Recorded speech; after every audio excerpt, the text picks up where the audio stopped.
आप सभी को हमारी भवानी भक्ति चैनल में स्वागत है। जय माता दी। प्रिय भक्तजनों, अगर आपने भी चैत्र नवरात्रि के व्रत रखे हैं या पूजा की है तो आप भी जानना चाहते होंगे कि इस बार दुर्गा अष्टमी कब है। अष्टमी तिथि कब से लेकर कब तक रहेगी, अष्टमी का व्रत किस दिन रखना है और जिनके यहाँ पर अष्टमी के दिन कन्या पूजन होता है वो अष्टमी का कन्या पूजन कब करे, किस दिन करे, क्योंकि इस बार अष्टमी तिथि 25 मार्च बुधवार को दोपहर 1:51 से लग रही है और अष्टमी तिथि गुरुवार को सुबह 11:49 पर समाप्त होगी। नवरात्रि के दिनों में अष्टमी तिथि को महागौरी की पूजा करने के बाद भक्त कन्या पूजन करते हैं। तो ऐसे में अष्टमी तिथि वैसे तो 2 दिन पड़ रही है, लेकिन उदय तिथि के अनुसार अष्टमी तिथि 26 मार्च गुरुवार के ही मनाई जाएगी। लेकिन बात यह है कि सुबह 11:49 तक ही अष्टमी तिथि का समापन भी हो रहा है। इसके बाद में नवमी तिथि लगेगी। तो अष्टमी का हमें पूजन किस दिन करना चाहिए, तो देखिए अष्टमी तिथि उदय तिथि के अनुसार 26 मार्च गुरुवार की ही है। अब ऐसे में जो भी भक्त नवरात्रि के चढ़ते उतरते यानी पहला और आखिरी व्रत रखते हैं अष्टमी को, जिनके यहाँ कन्या पूजन होता है, वो 25 मार्च बुधवार को समाप्ति का व्रत करके अष्टमी को यानी गुरुवार को कन्या पूजन कर सकते हैं। और जिनके यहाँ पर नवमी को कन्या पूजन होता है और जो लोग अष्टमी के दिन व्रत रखते हैं फिर नवमी को कन्या पूजन करते हैं, उनके लिए यह प्रश्न है कि किस दिन हमें अष्टमी का व्रत रखना चाहिए।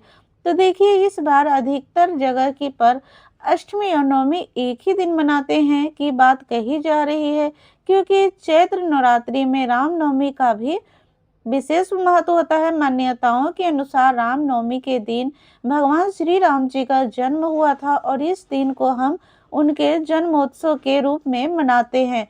अभिजीत मुहूर्त में जब नवमी तिथि विद्यमान थी तब तक भगवान श्री राम की जन्म हुआ था। ऐसे में हिंदी कैलेंडर के अनुसार इस बार रामनवमी जो कि समस्त स्मार्त जनों के लिए होगी और रामनवमी का जो त्योहार मनाया जाएगा इस बार 26 मार्च दिन गुरुवार को ही मनाया जाएगा।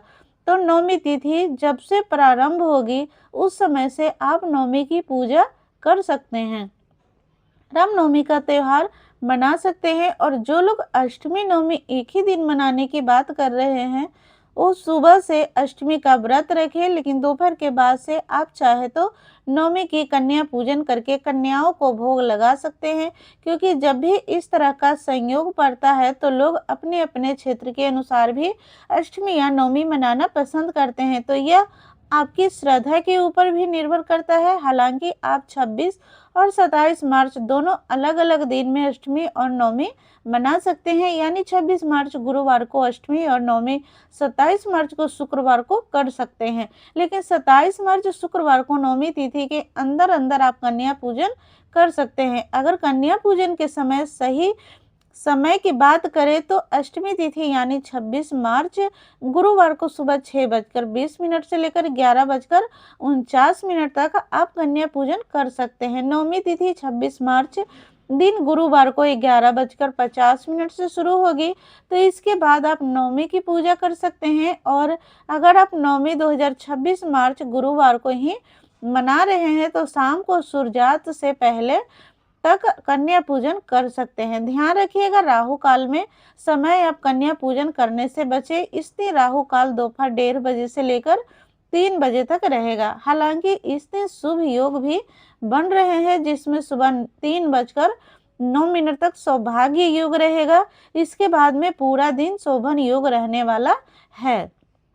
व्रत का पारण अधिकतर लोग कन्या पूजन के बाद कर लेते हैं। तो जब भी आप कन्या पूजन करें उसके बाद में माता रानी को अर्पित किए गए भोग से आप व्रत का पारण कर सकते हैं। तो दोस्तों यह थी आज की हमारी वीडियो। अगर आपको जानकारी अच्छी लगी हो तो वीडियो को लाइक ज़रूर कीजिएगा और सब्सक्राइब करना मत भूलिएगा। फिर मिलते हैं कोई नई वीडियो के साथ, तब तक के लिए आप लोग स्वस्थ रहिए, सुरक्षित रहिए। जय माता दी।